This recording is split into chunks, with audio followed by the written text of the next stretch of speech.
Olá pessoal, sejam bem-vindos ao canal Professor Baroni. Como vocês sabem, a gente gosta de falar de fundos imobiliários. Então vamos lá, mais um quadro que vocês gostam tanto. 5 dúvidas, 5 perguntas, 5 respostas.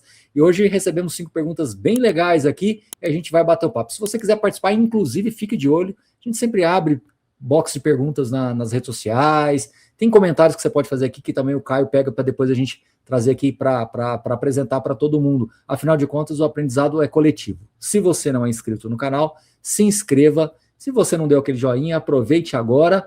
E mais uma vez, vamos em frente aqui com o nosso quadro de 5 perguntas sobre fundos imobiliários. A pergunta número 1 é do Eliezer Freire. Professor, até 2023, não gostava de investir em fundos imobiliários. A partir de 2024, comecei a olhar com outros olhos e montei uma carteira base 10. Tem algum problema nisso, em que todos sejam base 10? Interessante, né, que em 2024 foi um ano assim, pesado para fundos imobiliários, principalmente ali a partir do meio do ano, as quedas foram muito fortes, ali no final, no último trimestre, foi bem forte ainda. Então, interessante você se interessar no momento de queda. Então, parabéns, primeira coisa. Segundo, quando você fala que você quer uma carteira apenas com base 10, eu não vejo problemas, mas possivelmente vai acontecer de você ficar fora de alguns fundos, de alguns setores interessantes. Então, veja bem, quando a gente pega hoje os principais fundos de shoppings do Brasil, tem base 10? Tem, né, quase base 10, né, base 20, né, já não é mais R$10, mas está perto de 20. Mas você tem outros portfólios interessantes que não são base 10. Então, dos 5 principais fundos, 4 deles não têm essa característica. Quando você pega alguns fundos de logística, os principais fundos de logística não estão na base 10. Então, o que pode acontecer é você ter uma carteira boa, interessante, mas não necessariamente a melhor. Então, vou repetir. Ter uma carteira apenas com fundos base 10 pode fazer uma carteira boa? Pode. Mas necessariamente será melhor? Não. Tá bom? Então, fica essa questão aí para você avaliar. Tá bom, Eliezer? Agora a pergunta do João Pedro, pergunta número 2. Olá, professor, faz quase um ano que invisto mensalmente em fundos imobiliários, com foco principal na minha carteira, porém ainda não tenho tanto conhecimento em investir quanto gostaria. Estou sempre buscando aprender mais e me deparei com a certificação CNPI. Estudar para obter essa certificação ou alguma outra pode me ajudar a evoluir na forma como analiso e controlo minha carteira, considerando que pretendo manter meu foco principal em fundos imobiliários? Essa é a pergunta. Uma pergunta interessante, por incrível que pareça, essa pergunta, ela vira e mexe, ela aparece. As pessoas acham que tirar uma certificação vai te tornar um investidor melhor. E não necessariamente. Essas provas de análise, né, para ser analista, para ser consultor, elas carregam mais características de mercado mesmo. Não são perguntas específicas de fundos imobiliários, vai lá abrir um relatório gerencial e vai perguntar de um determinado indicador. Não, não é isso. Essas provas carregam uma coisa mais essencial e mais questão regulatória, né, de legislação, de código de ética, código de conduta. Então, tem uma característica um pouco diferente do que as pessoas imaginam. Então, o fato de eu ser um analista CNPI, isso necessariamente me torna um investidor melhor? Não necessariamente. Tá? Então, assim, eu não acredito que uma certificação vai te deixar um investidor melhor. O que vai acontecer é que, ao ter uma certificação, você se torna um profissional, você tende a estudar mais, com mais profundidade, porque o seu interesse fica mais ampliado, né? O seu conhecimento fica mais ampliado, não necessariamente mais específico. Então, a minha opinião para você é realmente se aproximar mais do produto. Isso quer dizer o quê? Entender um pouco mais de contabilidade, isso sim ajuda muito, fazer contatos recorrentes com a gestão do fundo, entender as demonstrações financeiras, e aí, veja, é muito mais uma característica de contabilidade, tá? Nessas provas de certificação cai contabilidade? Cai sim, contabilidade básica cai também, mas a contabilidade básica ela tem uma característica e quando você vai dentro ali do fundo imobiliário para você fazer a sua análise, envolve outros fatores também de localização, de histórico daquela gestora e por aí vai, tá? Então fica essa sugestão para você. Parabéns pela pergunta, João Pedro, gostei, achei interessante levantar esse ponto. Pergunta número 3, Luiz Fernando. Em caso de venda parcial com lucro ou prejuízo, altera o PM como recalcular? Uma pergunta bem interessante. Eu poderia até fazer uma planilha no Excel para explicar um pouco mais para vocês, mas eu vou tentar falar aqui de uma maneira bem didática. Imagina que você tem 100 cotas a um preço médio de R$80. Se você vender 50 cotas, seja com lucro ou com prejuízo, o seu preço médio não muda. Então você vai continuar tendo agora, você vai passar até agora 50 cotas no mesmo preço médio de 80. Então você tinha 100 cotas a R$ 80. Vendeu 50 cotas, não importa o valor, se foi lucro ou prejuízo, isso é outra história. Você continua agora com estoque, lembra da palavra estoque, você agora tem um estoque de 50 cotas a 80.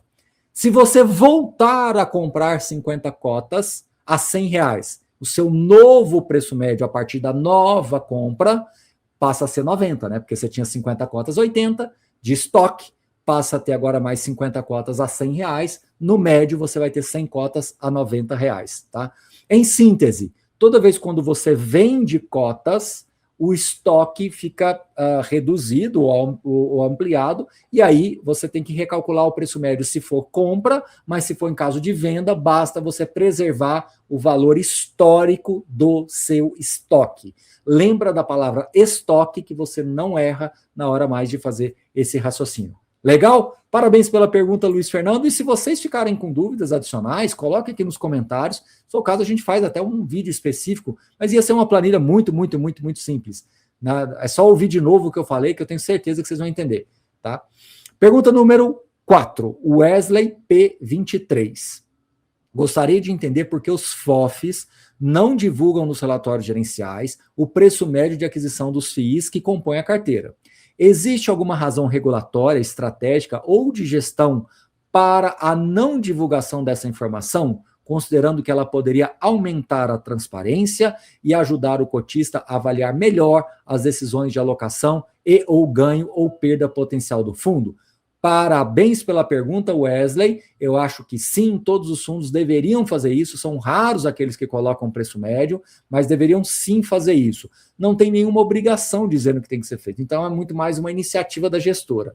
Mas, Baroni, por que essa gestora talvez não colocaria? É porque ela vai ser invariavelmente contestada em alguns casos, porque vai ter momentos que, e principalmente FOF, que tem momentos que comprou cotas na euforia do mercado. Então hoje um fundo que está lá, sei lá, R$70, R$80, pode ser que essa gestora comprou esse fundo a 115, 120, 125, e ela vai ser fortemente criticada com relação a isso. Mas é porque são contextos diferentes. Então eu entendo essa dificuldade da gestora de expor que ela comprou muito caro um produto que hoje poderia comprar muito mais barato, né? Por outro lado, você fala, Baroni, mas a transparência gera valor. Então, assim, eu sei que ela dá essa condição, apresentar essa fragilidade, ela pode despertar o valor do investidor. Aí é aquilo que eu falo, né, pessoal? Cada escolha é uma renúncia. O mercado de fundos imobiliários, ele é um mercado bastante transparente, mas ele tem sim as suas fragilidades e as suas passionalidades. E às vezes esse gestor fica com receio de mostrar. Mas eu acho que sim, eu sou a favor que sim, deve mostrar.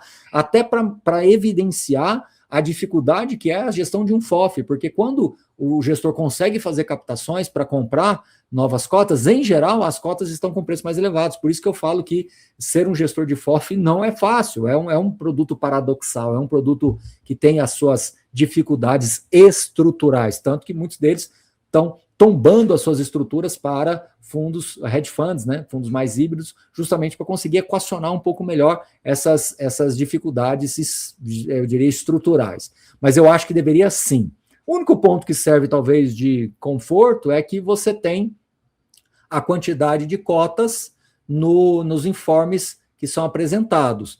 E se você fizer uma conta ao contrário, você vai chegar num valor próximo daquilo que é o valor de referência de preço médio. Então, dá para o investidor chegar nessa conta, é bem trabalhoso, vai ter uma certa defasagem trimestral, mas dá para ele chegar num número aproximado. O valor patrimonial ajustado no informe mensal é a melhor referência de portfólio. Então, o que os gestores acabam defendendo do jeito deles, como eu disse, embora eu não concorde, mas é assim, olha, eu não estou te falando individualmente, mas o valor patrimonial vai refletir a realidade do retrato do fundo. Então, seguir por ela, porque entre caros e baratos, na média, a gente tem um portfólio que custa X, e esse X é exatamente o VP da cota. Então, é uma pergunta sua, é uma pergunta extremamente profunda, não tem nenhuma regulação para isso, é uma questão de boa prática mesmo. Alguns poucos gestores dão essa condição para o investidor de fazer essa análise individual, outros talvez tenham um pouco de receio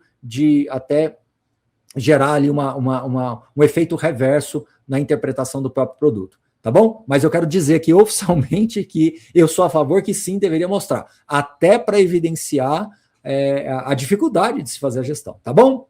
Mas isso não depende de mim, né? Vamos em frente. Eu posso pedir, eu já pedi algumas vezes, mas hoje eu acho que o produto FOF ele fica mais difícil de ganhar essa evidência no mercado. Pelo contrário, como eu falei, a maioria deles estão com processo de recompra, alguns tendo cisão, outros indo para o caminho de incorporação de fundos de hedge funds para ter uma versatilidade maior da carteira.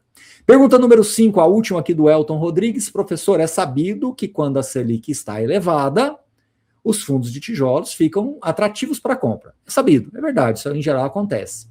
Não vamos falar se agora que já tem um indício de que vai cair, isso já mudou um pouquinho, mas eu entendi a sua pergunta. Agora, a segunda parte que é a seguinte: qual seria o cenário ideal para comprar fundos de papel, né, com desconto, com uma Selic baixa?